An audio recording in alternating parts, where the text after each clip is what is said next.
আমি আর কোনো আইনের ইউজ করলাম না, ধন্যবাদ।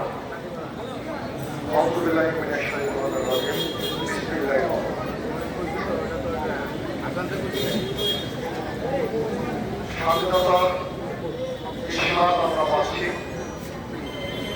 গত 17 বছর অনেকের চেহারা আমরা দেখতে পারি, যাদের কারণে আজকে আপনাদের আস্তে আস্তে আস্তে সেই মেলা হচ্ছে এবং সেই সাথে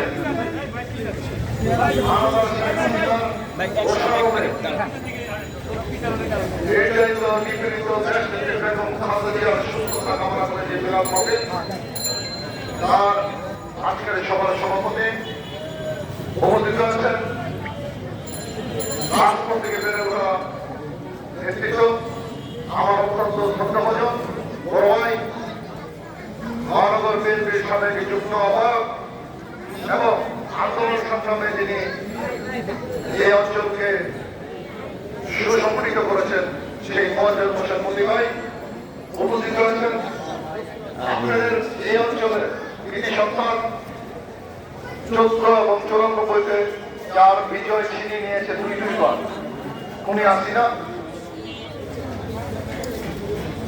কমিশনার নির্বাচন সহযোগিতা রাজপথ থেকে বেড়ে ওঠা নেতৃত্ব হাসানুল্লাহ হাসান সহ কাফরুল থানা বিএনপির নেতৃবৃন্দ, যুবদল নেতৃবৃন্দ, ছাত্রদল নেতৃবৃন্দ, শ্রমিক নেতৃবৃন্দ, মহিলা দলের নেতৃবৃন্দ এবং সামনে উপবিষ্ট আমার প্রাণ প্রিয় মুরব্বী এবং আমার সহযোদ্ধা এবং ছোট ভাইরা সবাইকে আমার পক্ষ থেকে আসসালামু আলাইকুম। রাত অনেক হয়ে গেছে, বক্তব্য কিছু নেই,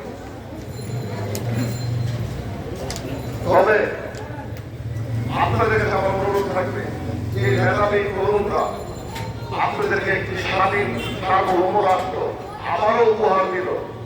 1971 সালে আমাদের বাপ চাচা বা দাদারা আমাদেরকে একটি স্বাধীন সার্বভৌম রাষ্ট্র দিয়েছিল, কিন্তু শেখ হাসিনার পেটোয়া বাহিনী এবং ভারত আমাদের বাংলাদেশের স্বাধীনতা এবং সার্বভৌমত্ব কেড়ে নিয়েছিল।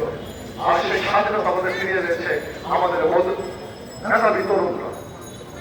সংগ্রামী বন্ধুরা আমার, এই তরুণদের উদ্দীপ্ত আন্দোলনের মধ্যে দিয়ে কিন্তু হাসিনা বাংলাদেশ থেকে পালিয়ে গেছে, পলাতক হয়েছে, কিন্তু তার রেখে দেওয়া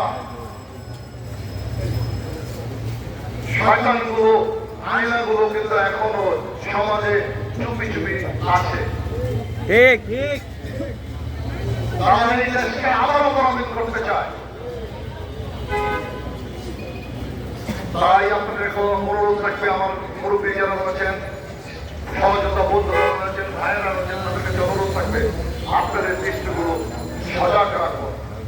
এই হানাদার বাহিনীগুলো ভারত বাংলাদেশকে একটি কলোনি বানাতে চায়। আপনারা কি রাজি কলোনি হবেন? যদি রাজি না থাকেন তাহলে শপথ করবেন,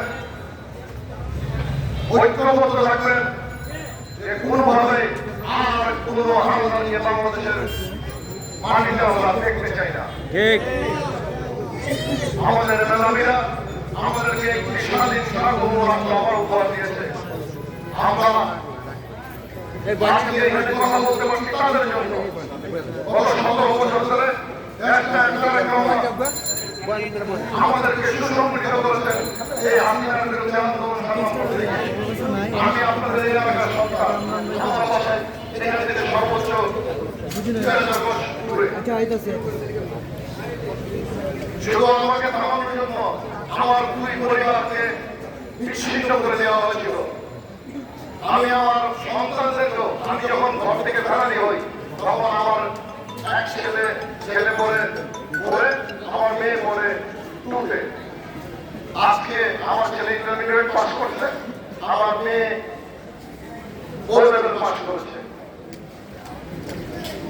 আজকে আমি তাদের সাথে ঘুমাতে পারছি, আমি তাদেরকে সাথে রাখতে পারছি।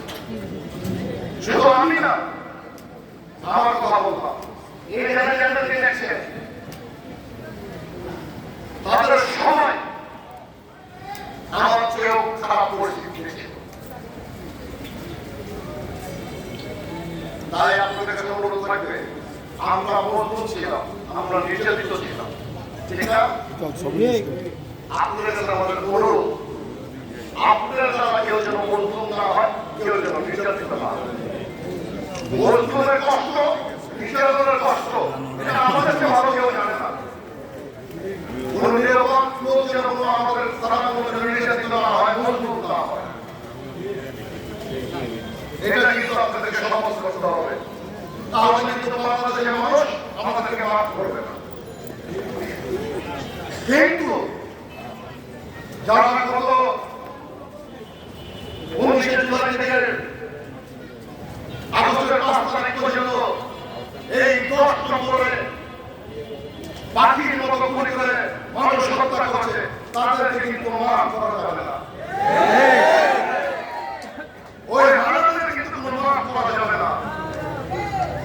তাদের বিচার এই বাংলাদেশের মাটিতে হতেই হবে। আর তাদের হুকুমদাতা আমাদের শেখ হাসিনার বিচার এই বাংলার মাটিতে হতে হবে ইনশাআল্লাহ। কেউ করলে তার সাথে আমাদের বোঝাপড়া রয়েছে। যেই করবে বর্তমান উপদেষ্টা পরিষদ যদি করে তার সাথে আমাদের বোঝাপড়া রয়েছে। ঠিক। কারণ আমরা মেধাবী এই তরুণ সন্তানরা তাদের ভিতরের তাজা রক্ত দিয়ে এই জগৎ পাথর থেকে আমাদেরকে উদ্ধার করেছে। এই রক্তের সাথে বেইমানি করা যাবে না। রক্তের ঋণ আমাদেরকে শোধ করতেই হবে। এদের বিচারের মধ্য দিয়ে তাদের আত্মহত্যা শান্তি পাবে। হয়তো আমরা ক্ষতিপূরণ দিতে পারবো না, হয়তো আমরা তাদের পরিবারের পাশে সমর্থন দাঁড়াতে পারবো, কিন্তু তার সন্তান ফিরিয়ে দিতে পারবো না। কিন্তু অন্তরপক্ষে এই খুনি হাসিনা এবং তার কুশল হানাদারদেরকে যদি বিচার বানানো করতে হয়, অন্তত পরিবারের শান্তিতে থাকতে পারবে যে আমার সন্তান হত্যার বিচার আমি পেয়েছি। তাই আপনাদের কাছে অনুরোধ থাকবে, আহ্বান থাকবে, এখানে যারা বলেছেন তাদের কাছে অনুরোধ থাকবে, আমাদের নেত্রী দেশনেত্রী বেগম খালেদা জিয়া, স্বাধীনতা সার্বভৌমত্বের নেত্রী দেশনেত্রী বেগম খালেদা জিয়া কিন্তু 2008 সালে আপনাদের এখানে যারা মুরব্বী রয়েছেন, সন্তানরা রয়েছেন, তাদের কাছে চিন্তা করার চেষ্টা করতে বলছি। 2008 সালে কিন্তু দেশনেত্রী বেগম খালেদা জিয়া একটি কথা বলেছিলেন, দেশ বাঁচাও মানুষ বাঁচাও। 2008 সালে বলেছিলেন, আমরা তখন কিন্তু এই স্লোগানের মর্ম বুঝতে পারি। এই 2024 সালে এসে বুঝেছি দেশনেত্রী বেগম খালেদা জিয়া ওই সময় কি বলতে চেয়েছিলেন। আজকে মেধাবী আমাদের এই দেশটাকে বাঁচিয়েছে, আমাদেরকে এই জনগণকে বাঁচিয়েছে। আমাদের তারেক রহমান শেখ হাসিনার ঘোষণা মনে করে আজকে দেশের বাইরে অবস্থান করছেন, তাকে ফিরতে দেওয়া হয়নি। বিভিন্ন মিথ্যা মামলার আগে বিদেশে আটকে রাখা হয়েছে, তাকে পাসপোর্ট পর্যন্ত দেওয়া হয়নি। এখনো তিনি আসতে পারছেন না, শুধু তার পাসপোর্ট এখনো পর্যন্ত হয়নি। কতটুকু বিচার